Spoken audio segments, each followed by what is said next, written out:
நான் ஏதாச்சும் தப்பு பண்ணிட்டேனா? என் மேல எதுவும் கோவமா? கோவமா இருந்தா திட்டிருங்க.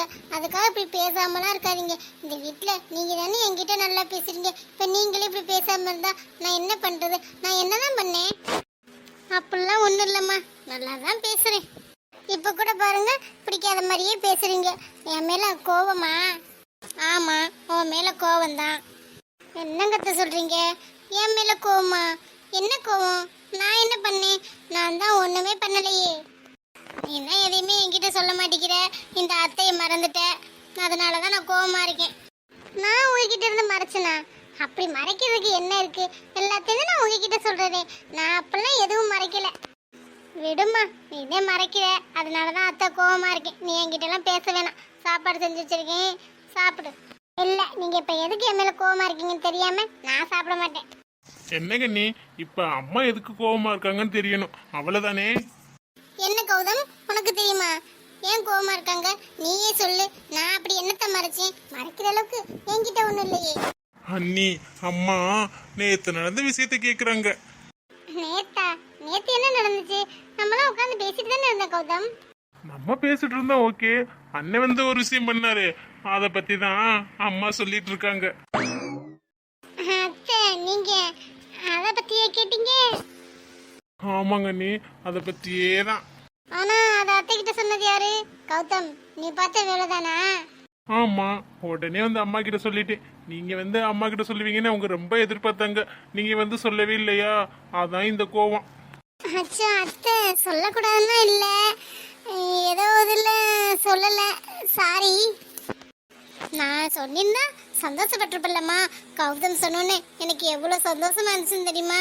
நீ வந்து என்கிட்ட ஆசையா என்னை கட்டுப்பிடிச்சு அத்தை இப்படிலாம் நடந்துச்சு அப்படின்னு சொல்லுவேன்னு எதிர்பார்த்தேன். நீ இன்னும் சொல்லவே இல்லைல்ல, போ. இல்லைங்கத்தே, எனக்கே அது எதிர்பாராம தான் இருந்துச்சா. திடீர்னு இப்படி நடக்கும் ஒரு சந்தோஷம், அதனாலதான் நான் சொல்லல. சாரித்தே. நான் தான் சொன்னல மருமகளே, என் மயன் கண்டிப்பா மாறிடுவேன்னு. பத்தியா, நேற்று உனக்கு முத்தெல்லாம் கொடுத்துருக்கேன். அதை பார்க்க தான் எனக்கு கொடுத்து வைக்கல. சரி சரி, இந்த அத்தைக்கிட்ட சொல்லனாலும் பரவாயில்ல. நான் சும்மா தான் கோவமா இருக்க மாதிரி நினைச்சேன். அவன் உன்கிட்ட நல்லா பேசினாலே அதுவே போதுமா எனக்கு. சரிங்கத்த, நீங்க என் மேல உண்மையா கோவமா இருக்க மாட்டீங்கன்னு தெரியும். இருந்தாலும் எதுக்கு இப்படி நடிக்கிறீங்கன்னு தெரியணும்ல, அதனாலதான் கேட்டேன். சரி வாங்க, ரெண்டு பேரும் சேர்ந்து சாப்பிடலாம். ஆமா மருமகளே, நம்ம ரெண்டே சேர்ந்து சாப்பிடுவோம். இன்னைக்கு அத்தை அவ்வளோ சந்தோஷமா இருக்கேன். நைட்டே சேர்ந்து சாப்பிடலான்னு பார்த்தேன். நீங்கிட்ட எதுவும் சொல்லலையா, அதனாலதான் நாளைக்கு பார்த்துக்கலான்னு விட்டுட்டேன். ரெண்டு பேரும் என்ன மாமியா மருமக மாதிரியே பேசுறீங்க, அக்கா தங்கச்சி மாதிரி பேசிக்கிறீங்க.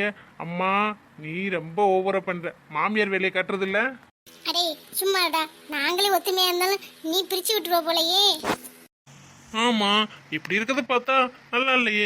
எப்ப பார்த்தாலும் அடிச்சுக்கிட்டு தானே நல்லா இருக்கும். எல்லாரும் வீட்லயும் அப்படித்தானே பார்த்துட்டு இருக்கோம். கௌதம், நீ சொல்ற மாதிரிலாம் இப்பெல்லாம் அப்பெல்லாம் யாரும் அடிச்சுக்கு நேரதில்ல. அப்படியே சண்டை வந்தாலும் தனியா பேசாம இருந்துருவாங்க. மேக்சிமம் நல்ல ஃப்ரெண்ட்லியா தான் பழங்குவாங்க. எனக்கு அத்தையை பிடிச்சிருக்கு, அத்தைக்கு என்னைய பிடிச்சிருக்கு. இதுக்கு மேல வேற என்ன வேணும்? நீ என்ன நினைச்சாலும் எங்களை பிரிக்க முடியாது. என்ன ஒண்ணு பண்ணு, நீ கல்யாணம் பண்ணிட்டு வந்து உன்னோட ஒய்ஃப அத்தையோட சண்டை போட விடு, சரியா? அது என்னோட பொண்டாட்டியில நான் சண்டை போட விட மாட்டேன். அவளும் உங்களை மாதிரியே நல்லா அம்மாவோட அன்பா பேசுவா. நல்லா உங்களோடையும் நல்லா பேசுவா. பாப்போம் என்னோட எப்படி பேசுறான்னு. என்னத்த? ஆமாண்டா, எந்த மாதிரி பொண்ணா இருந்தாலும் கம்மலி மாதிரி வர முடியாது. நீங்க வேணா பாருங்க, நான் கல்யாணம் போட பண்ண பார்த்து கமலி மாதிரியே இருக்கா. ரெண்டு பேருக்கும் ஒரே பொருத்தம், ஒரே மாதிரி இருக்காங்க அப்படின்னு உங்க வாயாலேயே சொல்லுவீங்க. அப்ப சார் பொண்ணெல்லாம் பார்த்து ரெடியா தான் வச்சிருக்கீங்க போல. அம்மாக்காக தான் வெயிட்டிங்கா? இல்லம்மா, சும்மா ஒரு ஃப்ளோல சொன்னேன். சரி, எனக்கு வேலை இருக்கு, வரேன். 7 கிழத வயசாயிடுச்சு, இன்னும் வெள்ளாட்டு பிள்ளையாவே தெரியுதாம்மா. வேலை வெட்டிக்கு போறேங்கிற அறிவே வரல. இவனுக்கு என்னன்னு பொண்ணு பார்த்து நான் கல்யாணம் பண்ற சொல்லு. சரி விடுங்கத்த, அதெல்லாம் பார்த்துக்கலாம். சின்ன பையன் தானே. என்னம்மா சின்ன பையன்? சஞ்சய்லாம் ரொம்ப சின்ன பிள்ளையிலே பொறுப்பு வந்துருச்சு. இவனுக்கு தான் பொறுப்பே வரல. நீனாச்சும் பேச்சு புரிய வைமா. சரிங்கத்த, நான் பேசிக்கிறேன், நீங்க விடுங்க. 2 பேரும் கோயிலுக்கு போயிட்டு வரலாமா? சரிம்மா. அத்தைக்கு பசி எடுத்துருச்சு. இட்லி தான் வச்சிருக்கேன். இட்லி, சட்னி, சாம்பார் எல்லாமே இருக்கு. சாப்பிட்டுட்டு போயிட்டு வந்துடலாமா? சரிங்க அத்தை, வாங்க போயிட்டு வந்துடலாம். கயல், என்னடி இப்போ ரூமுக்கு போகலாமா என்ன? சும்மா என்னை சேலை கட்டிடுவான்னு சொல்லி சத்த நேரம் நிற்க முடியுதாடி? என்னென்ன நீனா அடிக்கடி கட்டுறியோ? நான் கட்டலைன்னு சொன்னாலும் என்னை விட மாட்டேங்கிட்டே. இப்போ பாரு கசகசன்னு இருக்குது. இப்போ நீ ரூமுக்கு வரியா இல்லையா? சேலை கட்டினா தாண்டி நமக்கே நம்மளை பார்க்க அழகாக தெரியும். அதெல்லாம் உனக்கு எங்கே தெரிய போகுது? இறுதி சத்த நேரம் அப்படியே காற்று வாங்கிட்டு ரூமுக்கு போகலாம். அங்கே போனால் ஓ மூஞ்சியை நானும் என் மூஞ்சியை நீனு தான் பார்க்கணும். அது போர் அடிக்குதுல்ல? ஆமாடி, உனக்கு என் மூஞ்சியை பார்த்துக்கிட்டே இருக்க போர் அடிக்கும். இல்லடி, நான் அப்படி சொல்லலை. கயல், உனக்கு என் மூஞ்சியை பார்த்து போர் அடிச்சிருச்சுன்னு சொன்னியல்ல, உனக்கு புதுசாக ஒரு மூஞ்சி காட்டுறேன், பார்க்குறியா? அந்த மூஞ்சியை பார்த்தா உனக்கு ரொம்ப பிடிக்கும். என்னடி சொல்கிற? பேச்செல்லாம் ஒரு மாதிரியா இருக்கு. ஆமாடி, பேச்செல்லாம் ஒரு மாதிரியாக தான் இருக்கும். நீ தான் சொல்லிட்டல என் மூஞ்சியை பார்க்கவே உனக்கு போர் அடிக்குது, அதனால தான் இங்கே உட்காந்துட்டு கொஞ்சம் நேரம் கழித்து போகலான்னு. அதான் உனக்கு பார்க்குறதுக்கு புதுசாக உனக்கு பிடிச்ச மாதிரி ஒரு மூஞ்சியை காட்டுறேன்னு சொன்னேன். இதில் என்னடி இருக்குது? ஏய், காமெடி பண்ணாத. யார்? விக்ரமா? அவன் தானே வந்திருப்பேன். அவன் என்ன வந்திருப்பேன், அவனை தானே சொல்கிற நீ? ஏண்டி, நான் புதுசாக ஒரு மூஞ்சி தான் சொல்கிறேன். உனக்கு புதுசாக ஒரு ஆள்னு சொன்னோன்னே விக்ரம் ஞாபகம் தான் வருதா? உன் மனசில் விக்ரம் தான் இருக்காரோ? ஆனால் நீ இல்லாத மாதிரி என்கிட்டே நடிக்கிற என்ன கயல்? இல்லடி, அப்படி இல்லை. புதுசான்னு சொன்னியா? எனக்கு யாரை தெரியும்? உன்னே தெரியும். அதுக்கப்புறம் மிஞ்சி போனால் விக்ரம். அதனால தான் நான் அப்படி சொன்னேன். நல்லா சமாளிக்கிற கயல். உன் மனசுக்குள்ள ஒன்று இருக்கு, ஆனால் வெளியில் அதை காட்டி மாட்டிக்கிற. என்கிட்டே வா, எப்படி இருந்தாலும் உண்மை ஒரு நாள் வெளியில் வரத்தான் செய்யும். ஆனால் இப்போ வந்திருக்கிறது விக்ரம் இல்லை, உன்னோட ஹஸ்பண்ட். ஏய், என்னடி சொல்லிக்கிட்டு இருக்க? என்னோட ஹஸ்பண்டா? சும்மா விளையாண்டு இருக்காதடி. இல்லடி, நீ தானே விக்ரம்கிட்ட இவரை தான் கல்யாணம் பண்ணியிருக்கேன் அப்படி இப்படின்னு ஒரு ரீல் விட்டியா? அந்த ஹஸ்பண்ட் வந்திருக்கான்னு சொன்னேன், திரும்பி பாரு. ஹாய் கையல், எப்படி இருக்கீங்க? வாவ், சாரியில் இருக்கீங்களா?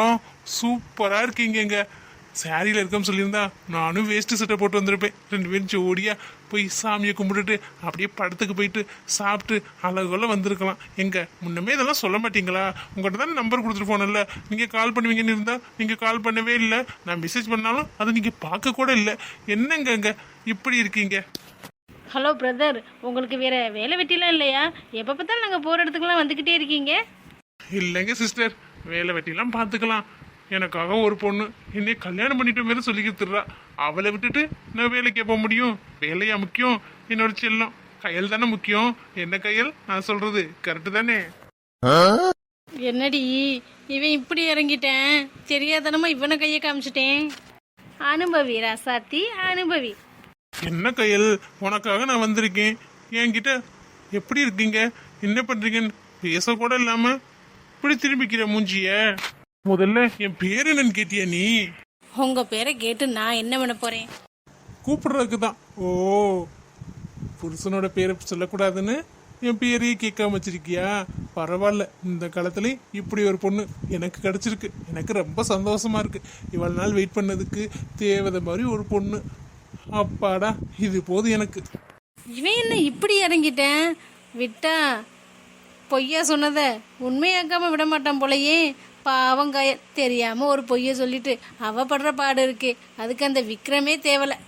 சரிடி, வா நம்ம ரூமுக்கு போலாமா? துணி ஊற வச்ச விடியே இருக்குல்ல, மறந்தாச்சு. உள்ளதே துணி பூரா வெளுத்து போகுது. வா நம்ம போலாம்.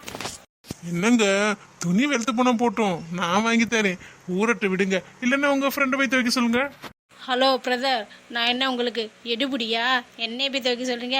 என்னால் முடியாது. அவங்கவுங்க துணியை அவங்கவுங்க தான் துவைச்சிக்கணும். அவள் ஒரு மூட்டை குமிச்சு வச்சுருக்கா. இப்போ போனால் தான் நாங்கள் காலையில் வரைக்கும் துவைக்கலாம். சரி, வரட்டா? கொஞ்ச நேரம் பேசலான்னு பார்த்தா தப்பிச்சு ஓடுறாங்களே. இருக்கட்டும், என்கிட்ட மாட்டாமல போயிடுவீங்க, அப்போ பார்த்துக்கிறேன். இருந்தாலும் சாரியில் ரொம்ப சூப்பராக தாயா இருக்கா. எப்படியாச்சும் இவளை கல்யாணம் பண்ணிட்டா தேவலைதான்.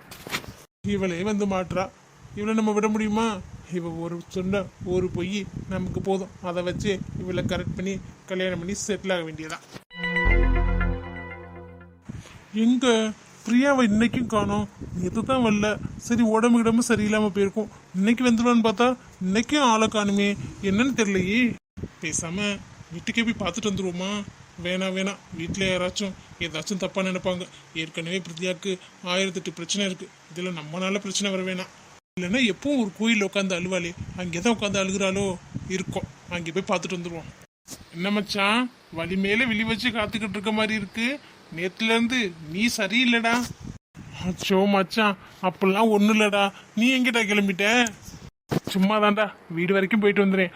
ஆஃபீஸை பார்த்துக்க, நீ வாட்டுக்க. பிரியா ஞாபகத்தில் வேற எங்கேயும் போயிடாத.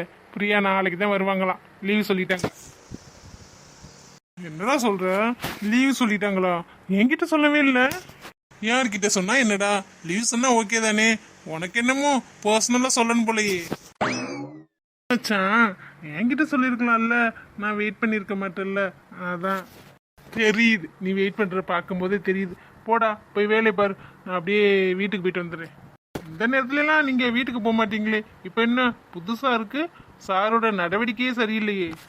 என்னடா, நான் உன்னோட சிஸ்டரை பார்க்க போறேன்னு நினச்சிக்கிட்டு இருக்கியா? நான் ஒன்றும் அப்படி சொல்லலப்பா, நீ நான் தான் சொல்ற. நான் என்ன என் தங்கச்சியவா பார்க்க போற அப்படின்னு நான் கேட்டேன். இல்லை இல்லை, வீட்டுக்கு புதுசாக போறியே, நடவடிக்கை சரியில்லையேன்னு தான் கேட்டேன்.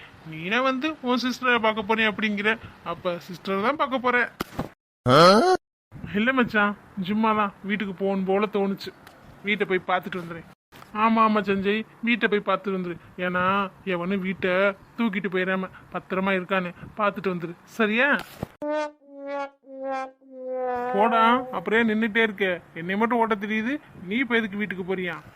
சும்மா தான்டா, நீ வேற ஏன்டா? நான் போயிட்டு வந்துடுறேன்டா. சரிடா, போயிட்டு பத்திரமா இருக்க என்னன்னு பார்த்துட்டு வந்து எனக்கு ஃபோன் அடி, இல்லைன்னா வந்து சொல்லு. இவங்கிட்ட சொன்னது ரொம்ப தப்பா போச்சு போலயே. சும்மாவே இவன் ஏதாச்சும் சொல்லுவேன், இப்போ இந்த விஷயத்த வச்சு ஒரு வாரத்துக்கு ஓட்டுவானே. ஷஃபா, என்ன பண்றதுன்னே தெரியல. மனுஷன் சத்த நிம்மதியா இருந்தா போதும், இவனுக்கு பொறுக்காதே. இருக்கட்டும் இருக்கட்டும், இவன் ஒரு நாள் மாட்டுவேன்ல, அப்போ வச்சுக்கிறேன். மச்சான், தங்கச்சியை கேட்டுன்னு சொல்றான். அதெல்லாம் நாங்கள் சொல்லிக்கிறோம், போங்க. 1008 வேலை இருக்கு. எனக்கு பிரியா வராம வேலையே ஓடலை. நீ மட்டும் என்னோட தங்கச்சியை பார்க்க போற, நான் உன்னோட தங்கச்சியை பார்க்க வேணாமா? வந்தோடனே நீ பார்த்துக்கப்பா, அது வரைக்கும் வேலையை பாருப்பா. சரி சரி, ஏதோ கெஞ்சி கேட்குறியேன்னு பார்க்குறேன், பொழைச்சி போ. கொழுப்பு தாண்டா உனக்கு, உனக்கு கொழுப்பு அதிகமாயிடுச்சு. பிரியா வரட்டும் இரு, பிரியா உன் கண்ணிலே படாத மாதிரி வேற எங்கேயாச்சும் அனுப்பிச்சி வச்சுருவேன். அனுப்புவேன். நீ அவளை வேற ஏதாச்சும் ஆஃபீஸ் கண்டின்னு வச்சுக்க, நானும் அப்படியே பின்னாடியே போயிடுவேன். உனக்கு எப்படி வசதி? அட பாவி, இத்தனை வருஷம் ஃப்ரெண்டுடா, என்னை விட்டுட்டு அவளுக்காக போறேன்னு சொல்லிட்ட. காதல் இப்படி பாடா படுத்துது, என்னத்த பண்றது? யாரையும் விட்டு வைக்குதில்ல. என்ன மச்சான், உன்னையும் சேர்த்து தானே சொல்ற? ஐயோ சாமி, இதுக்கு மேலே ஏதாச்சும் பேசணும்னு வச்சுக்க, என்னை இதுலையாச்சும் கோர்த்து விட்டுருவேன். நான் வரேன். நீ சந்தோஷமா இருந்தா போதும்டா மச்சான், அதான்டா எனக்கு வேணும். போயிட்டு வாடா, நான் பார்த்துக்கிறேன்டா.